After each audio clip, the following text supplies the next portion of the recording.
Reflection 1 by Caitlin Liberton. I've been binge watching Teenage Mutant Ninja Turtles. Hi!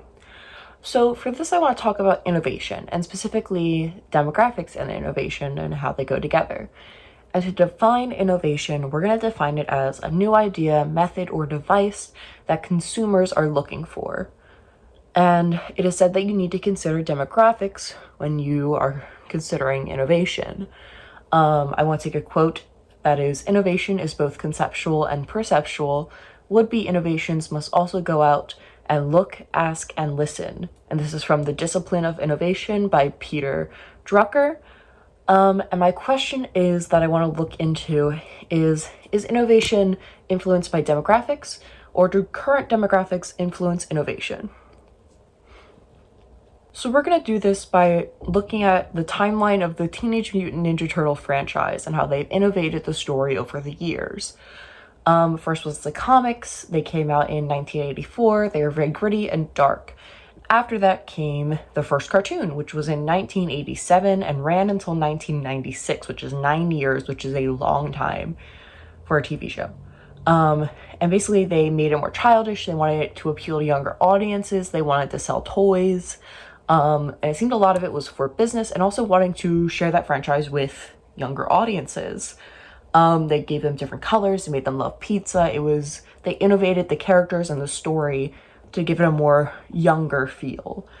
And then we have the second cartoon, which kind of backtracks, and they just innovated the comic. They took both the comic and the first cartoon, kind of mixed them together to make a more adult version. That was in 2003 to 2010.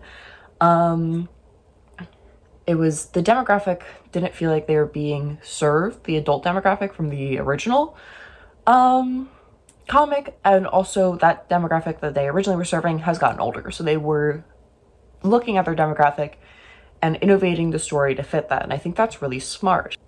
And we also had this happen.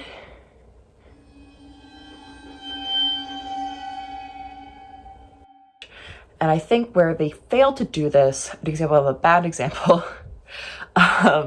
is in 2012, which was the third cartoon.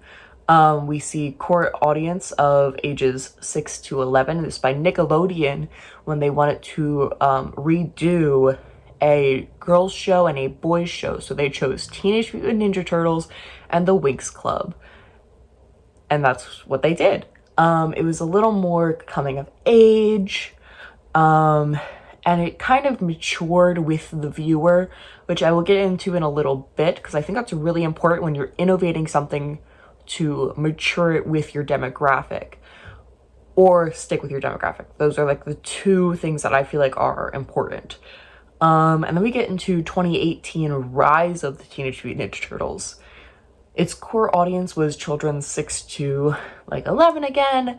And it's the shortest running Teenage Mutant Ninja Turtles cartoon series so far. It only ran for 2 years. And I think this comes a lot from their innovations and the demographic.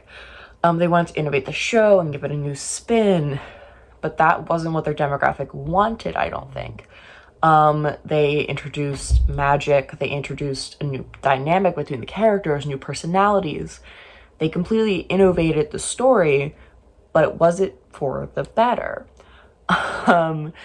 So the demographic that was interested in Teenage Mutant Ninja Turtles was the same demographic that had watched the 2012 version. And I think that's what the first cartoon to the second cartoon did. But the third cartoon to the fourth cartoon completely skipped over that and tried to focus on a young demographic, when children nowadays don't watch TV like they used to. And I'll put the citations over here, because in the USA, children 8 to 10 spend about 6 hours in front of a screen. And they only watch TV for about 64 minutes. And they have access to the entire internet. Like, they can watch YouTube, they can watch Netflix, they can watch Hulu. They have everything, every TV show in front of them. They aren't sitting in front of a TV and watching Nickelodeon like my generation did. So I personally see the go from 2012 Teenage Mutant Ninja Turtles to Rise of the Teenage Mutant Ninja Turtles as an example of innovation without considering your demographic.